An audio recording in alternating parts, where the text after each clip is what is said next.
If you are like me, the temptation to keep thinking about the anxiety will be very, very strong.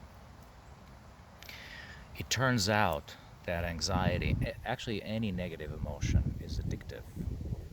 Just like actually any emotion at all, even good emotions are addictive in a good way. I mean, I would rather be addicted to good emotions than to bad emotions. But the best way, of course, is to keep them under control. So, one thing I realized over the years is that whenever I start getting anxious even a little bit, the temptation to keep thinking about it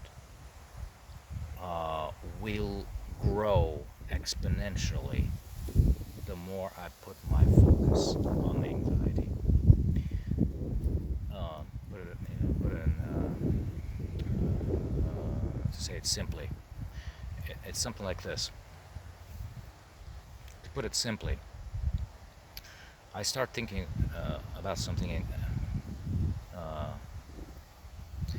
In other words, when an anxious thought comes to me and I choose to catch on to it, hold on to it in the moment, so I put my focus.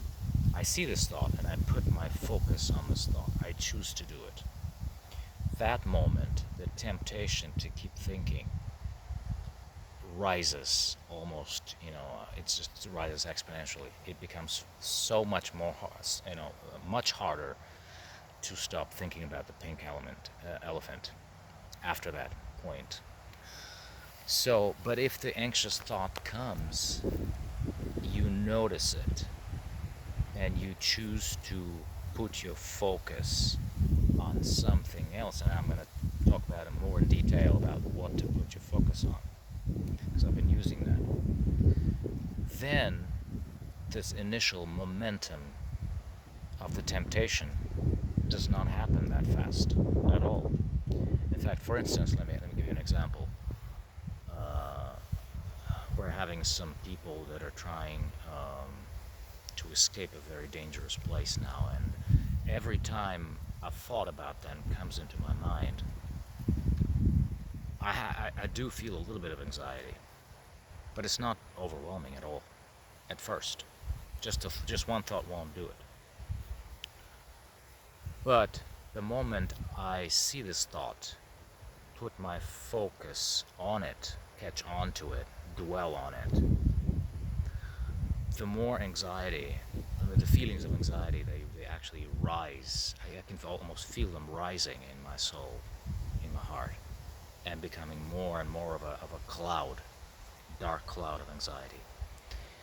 So, but in the moment, if I decide to put my focus on a good feeling thought or a good feeling activity or anything that feels even slightly better, the level of anxiety starts going down. So in other words, if I have this anxious thought about our friends trying to escape this dangerous place, and instead of dwelling on this thought, instead of putting my focus on it, I'll say to myself, "Oh, I don't need to think about this. What I can do is, you have a list of things that you like to do and you like to focus on, like cooking." I take it from my grandmother. I mean, she was such a cook, and I do. Every time I cook, I feel I grow wings. Literally, almost literally. So instead of putting my focus on the thought and dwelling on the thought, I go start cooking. And the magic happens when I actually start doing something with my hands and put my attention to what I'm doing. Because that moment when my focus is off of the thought, anxious thought, and it is put on not just distraction, because there's been a confusion. I've read a lot about You need to distract yourself when you feel anxious. It doesn't work. It's not about distraction. It's about intention. Intentionally putting uh, the focus of your mind on something that it can potentially draw you in. Because cooking is one thing that can draw me in. And there's I made a list of things that really have the potential to draw me in, and I know this from my own experience. And a lot of other people tell me. For instance, when I write, it draws me in. Any sort of creativity draws me in. So, what I suggest you do, even before you have the anxious thought, is watch your life and see. And well, this is where you can analyze. You can figure out what are some things that have the potential that you already felt, from experience, will have the potential to attract you, draw you in. It's not about distraction, it's about attraction. Sort of you attract your mind, you lure your mind from the anxiety, from the anxious thought, or the train of thought, and into something that is strong enough and feels good for you, that will become the first, how do I say that? It will become the first step in building the momentum. Because what happens next, when I decide I'm going to go and cook a nice meal for my family, the moment I put my mind on it and I decide to make this first step, I start attracting more thoughts of the same kind. It's like what Jesus said, to him who has more will be given. So I go get that frying pan.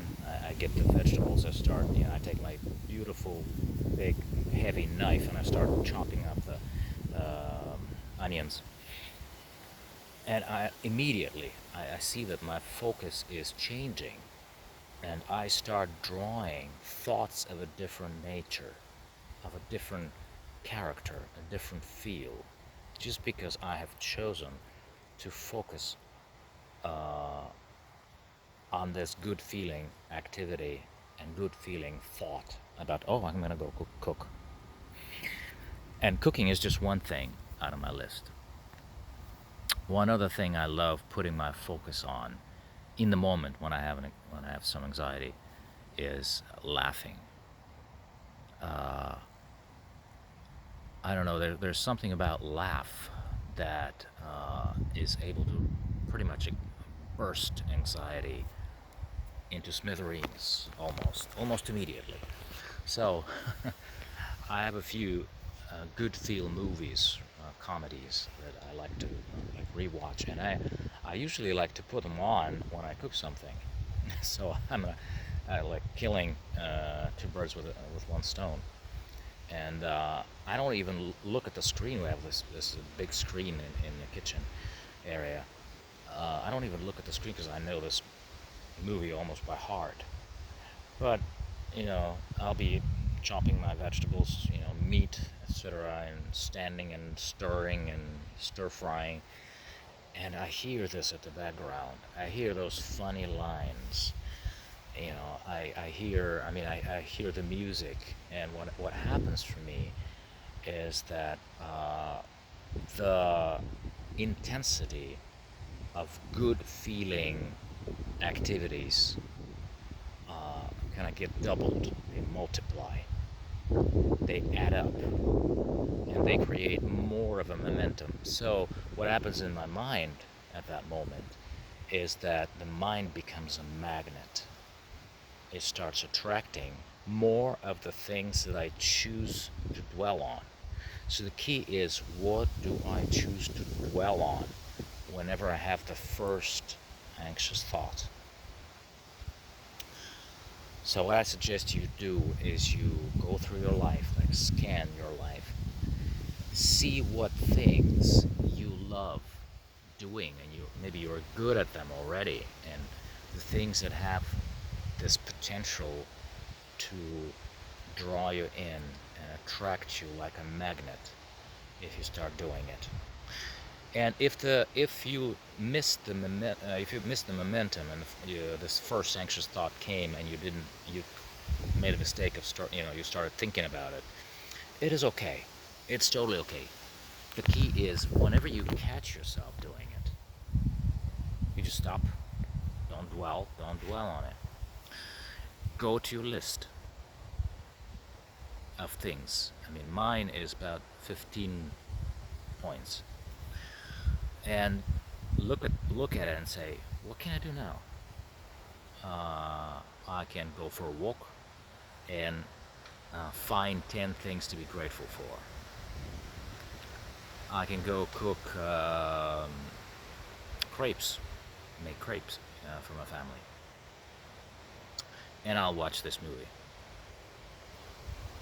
or listen to this stand-up comedian, or I can call a friend and just talk to him, a safe person, and I can share with them whatever's going on. This is, one thing that I've recently read somewhere and it really impressed me is that whenever we feel anxious or fearful, our bodies release certain stress chemicals, like the hormones of stress, or adrenaline and cortisol. And so our body, whenever our body gets these chemicals, they usually come with a strong emotion of fear and anxiety. The brain records that feeling both chemically and electrically. So we build a lot of neuron electrical connections in our brains around those areas that we focus on. So whenever I feel anxious or whenever I feel fearful, my body releases adrenaline and cortisol, those fight and flight chemicals, and my brain starts developing neuron pathways around fear and anxiety, and it starts actually attracting more of the same experience. But the reverse process is really interesting, and it's amazing how it works. That whenever I put my mind on something I love doing, like writing, for instance, I love writing. Even a thought, oh, I'm gonna write this beautiful piece today. I'm gonna go write an article about this and this. It almost, I mean, there's been studies about that. It's actually a well-researched area. The body starts releasing oxytocin, the hormone of love and empathy, and dopamine and serotonin, the hormones of satisfaction. And empathy, whenever we are able to share what we feel with somebody else, and we don't get any judgment from them, but we do get acceptance and feeling empathy. That's, I mean, it's a well-studied and well-researched thing that it's the best way to get a lot of oxytocin, the hormone of love, into your body. And it starts running, and what actually happens is that your body starts reshaping the neuron pathways in your brain.